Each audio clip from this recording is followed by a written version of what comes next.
Most years around this time at Dollar Tree, they have out these domes, and I think they are so high end and they look great in our DIYs. So I picked up 3 of them. I also picked up some large candles. You can get these large candles at Walmart. So I'm gonna open up the domes, and then on the black piece, I'm going to hot glue the candles to the center.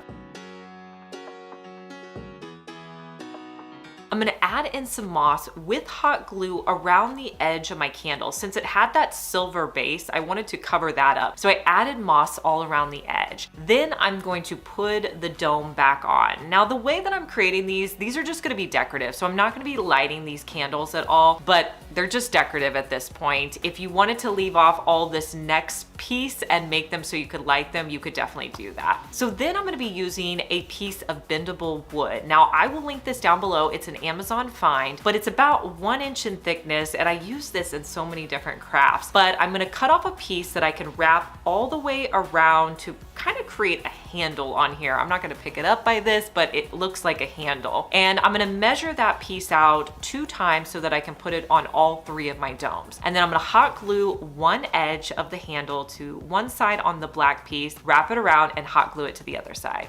Then I'm gonna cut off another piece that I'm gonna wrap around the black edge at the bottom, hot gluing it on what I consider to be the back side of my piece.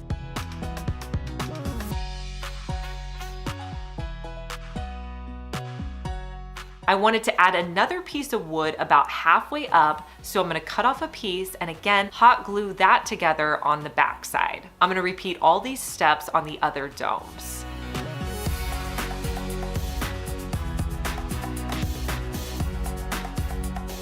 And here's a look at how they turned out in a grouping of 3.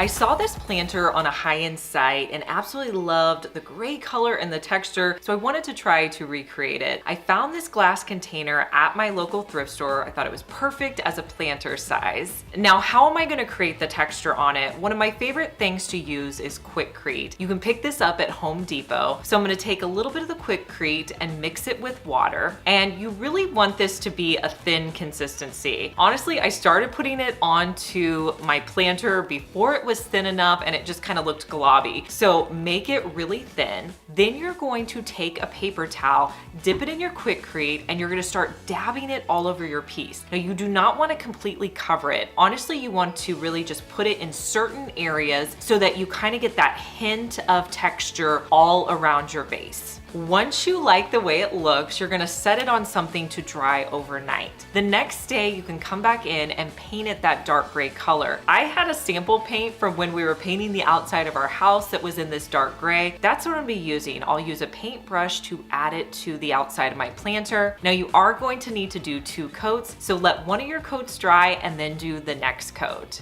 And here's how it looks in my bedroom.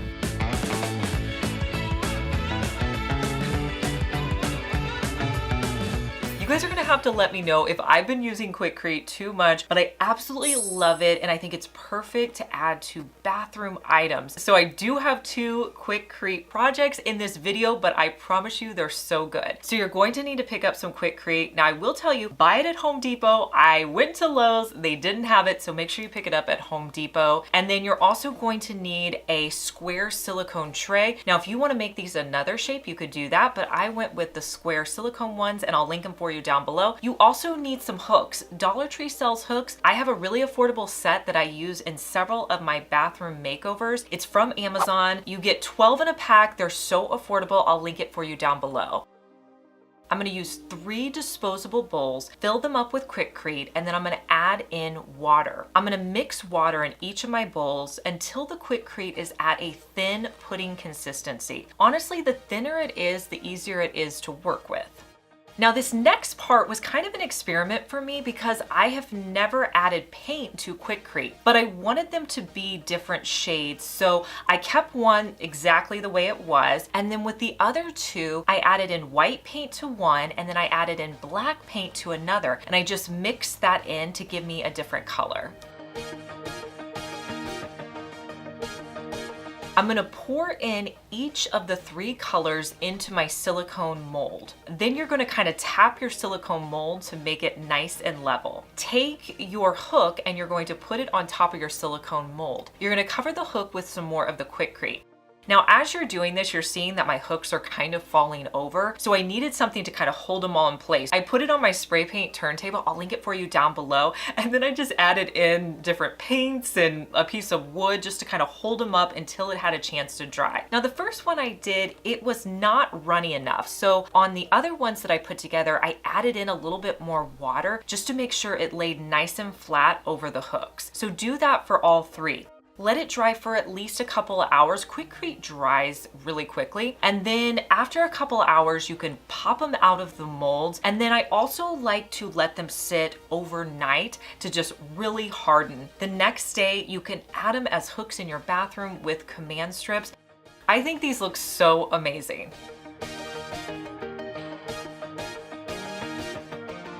Color blocking is a popular trend that I've been noticing in a lot of home decor, and you can see this trend really well on Anthropologie's website. So I wanted to try to recreate this trend with Dollar Tree items. So at Dollar Tree, I found a collection of vases and bowls that I could use to intermix together. So I was removing all the labels from my bowls and vases, and I tried to figure out which vases and bowls would look the best together. So I figured out how I wanted to position them. Then I picked 3 spray paint colors. I had a copper, a brown, and a tan. And I figured out, okay, if I have these 2 pieces together, I want to make sure I have 2 different colors on them. I determined what colors I was going to spray paint each of the items. And then to spray paint, what I like to do is take them outside and I'll do 1 coat on the back side.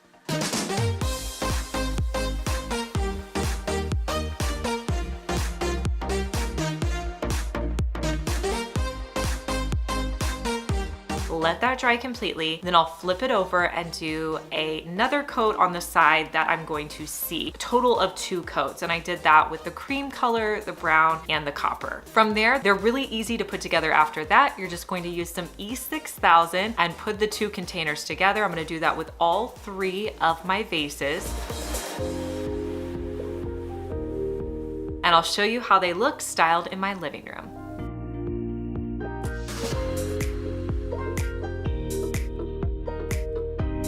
Several high-end sites have these wood sculptural pieces and they're really expensive, and I thought let's try recreating that with some Dollar Tree items. So for this DIY, you're going to need wood cutouts. There's one that's in the $5 section, and then there's also one that's $1.25. And then I also picked up 2 of these wood blocks. I also picked up a pack of these 2 hooks in the pegboard section. Now on my smaller wood piece, there's a hanger on there. I used my wire cutters to remove the staples from the hanging piece. Now on both of the wood pieces, I really liked that texture on the side, so I knew I was gonna add paint to the center, but I didn't want to cover up that wood texture. So I started by wrapping frog tape all around the edges. I made sure I completely covered it, and I did that on both of my wood slices.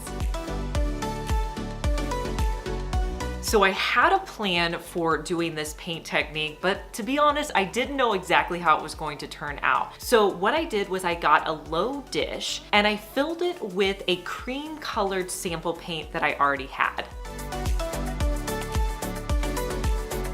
To that sample paint, I added in some white and black paint pour paints that you can buy at Dollar Tree. I just sprinkled those on, and then I used a dowel rod to move the paint around.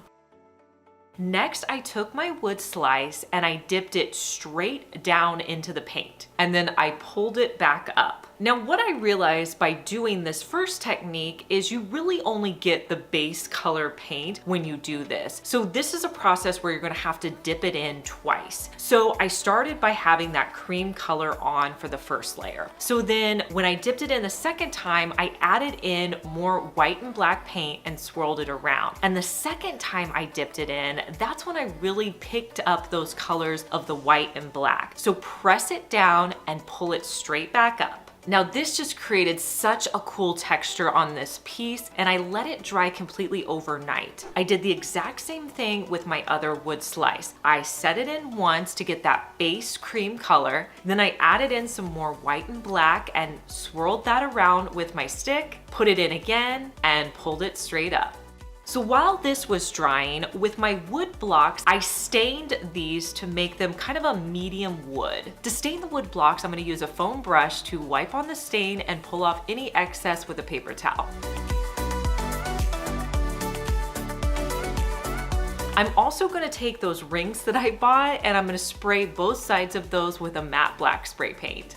So the next day I removed the painter's tape from the edges of my wood. Now some of the paint had kind of gotten under the edges, so I used one of my scraping tools to scrape off any excess paint. Now with those rings that I had, those are going to be kind of like the stable bases for both of my wood slices. So I added some E6000 to the bottom part, and I also added some to the back, and I'm going to place my wood slices in those rings. And then I flipped them upside down. I made sure there was a lot of E6000 on the back, and I let that dry for several hours.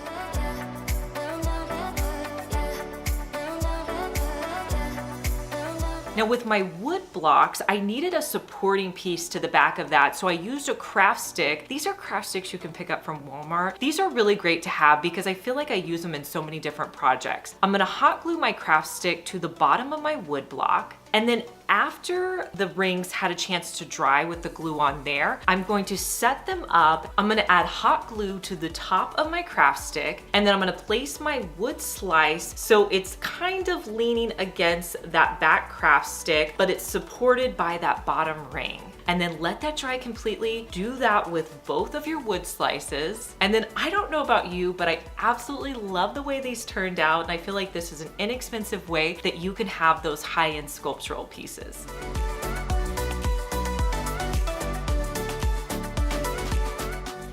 Hey guys, I'm Liz and you're watching my second DIY channel where I post daily DIY videos. You may be familiar with my main channel, Liz Fenwick DIY, but I'm glad that you found me over here on my second channel. Make sure that you're subscribed so you just get notified every day when I post our daily DIY video.